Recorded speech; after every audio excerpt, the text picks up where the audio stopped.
knew then her future was not going to be very bright, bruh. Now, a lot of people was kind of surprised by this.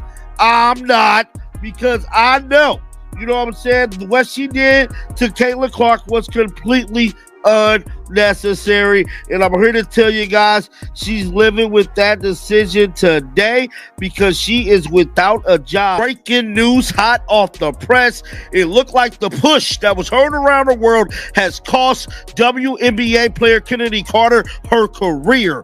Chennedy Carter's cheap shot on Caitlin Clark wasn't just a foul. It was a full-blown career implosion. Now she is dealing with a fallout, no job, a wrecked reputation, and a future in the WNBA that's hanging by a thread. Some might say it was just a little shove, but here's the truth: the Chicago Sky didn't even hesitate to cut her loose. No core designation, no contract, just an express ticket to unemployment. Imagine going from a promising talent to completely unwanted in record time. Tyler Marsh did the press conference. He talked about Angel Reese. He talked about Cardoso, who I think is going to be a star in the WNBA. But he did not really mention Chennedy Carter at all, and that raised a lot of eyebrows. I mean, that's clearly a foul, which was called. The question is, will they call it unnecessary? Chennedy Carter.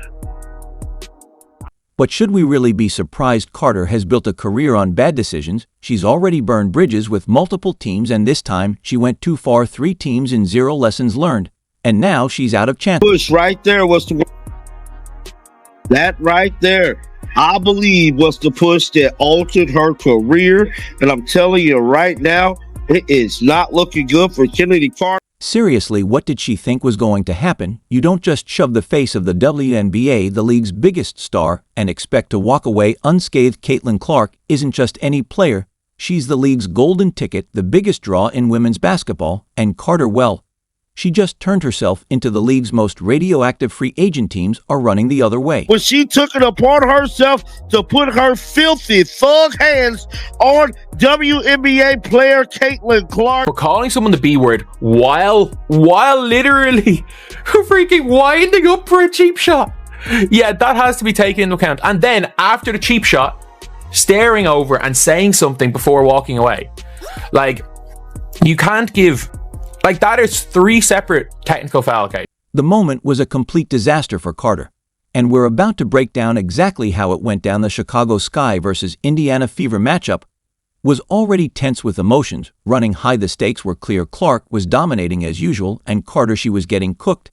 And then out of nowhere, she completely lost it. You're jealous. That was a Bush League play, and it needs to be addressed. That was a flagrant foul. That was unnecessary. Flagrant, anything deemed to be unnecessary. I need somebody to explain to me, why was that necessary? Didn't just commit a hard foul, she straight up shoved Clark, while barking an exploitive, cementing her spot on every WNBA team's do not sign list.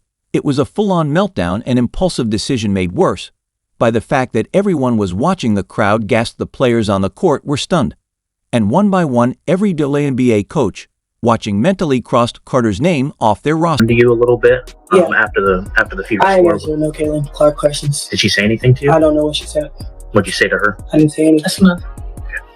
Kennedy on the play before bumping in with Caitlin. As y'all heard there, man, Chennedy Carter let it be known she was not answering any Caitlin Clark questions. And I'm telling you right now, she probably wished she should have, because she's without a job. The footage from that moment is brutal. You can hear the audible shock from the crowd. One scout who was courtside told us, "I've never seen anything like it. It wasn't just the push, it was the energy behind it. You could see the frustration boiling over. That's not what we want in this league." And let's talk about Clark's reaction, because that's what made this moment even more unforgettable. You can literally see the confusion on her face, like she couldn't even comprehend what had just happened. Later, Clark admitted for a second time, "Stood still, I felt the shove. And I just thought, wow, really?" And that's the problem for Carter. This wasn't just a heated moment. It became a defining moment. Chennedy Carter had an incredible season for us last year, but in a statement provided by the Chicago Times, she's extremely talented and is a player that can impact the game at the highest level. In our league, we absolutely appreciate what she did. for our team last year. However, we've made changes to our staff and will make changes to our rosters. Those changes impact Kennedy's fit on the team, so we wanted to give her the best opportunity as a free agent. Because here's the real issue, Carter wasn't just reckless. She was unapologetic. That's what sealed her fate. The crowd immediately turned on her, booing louder than they had all night. Every single person in that arena knew what they had just witnessed.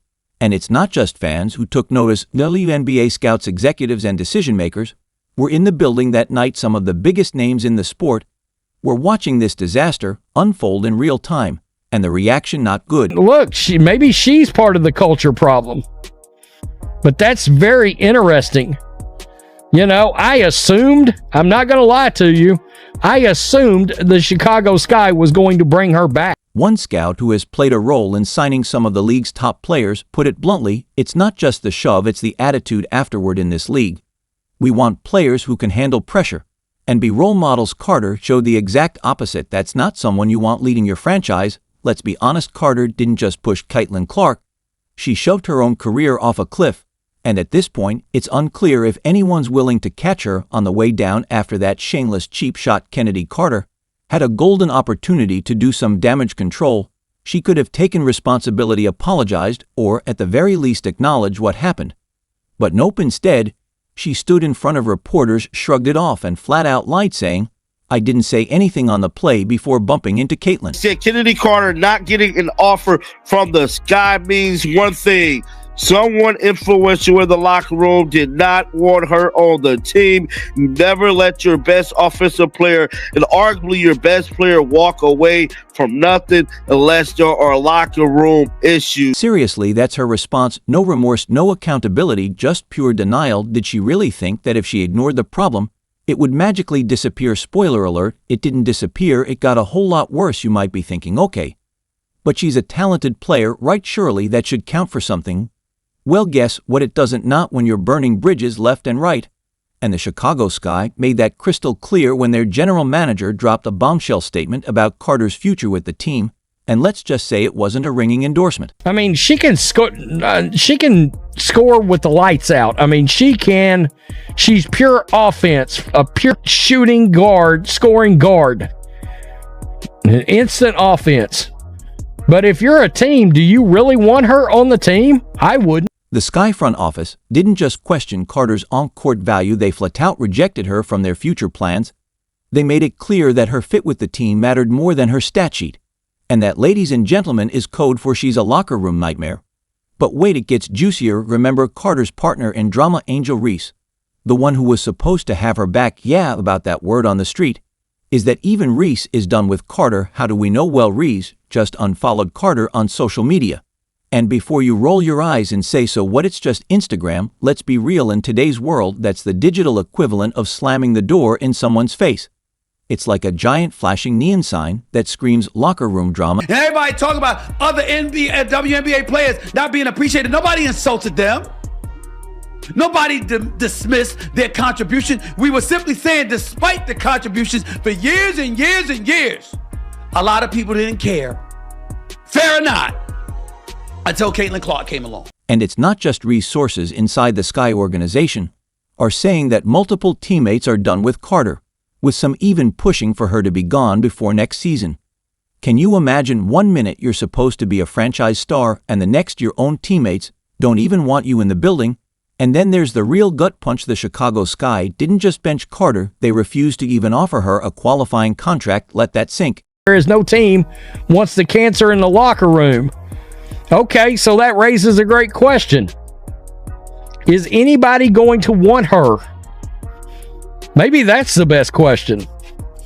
I mean, certainly there's real attitude issues. Is what Annie Cristobal stated as well. No qualifying offer sent out to Chennedy Carter means she will be a free agent to test the market as an unrestricted free agent beginning tomorrow. Caitlin Clark is the reason these ladies is potentially, allegedly, possibly about to get the biggest payday of their lifetime, with the NBA stepping in to help them get this new collective bargaining agreement potentially done. Then we got the media rights agreement done, which is like $3 or $2 billion. That money could possibly help them get larger contracts. And what Kennedy Carter put her filthy palms on Caitlin Clark did not help her case.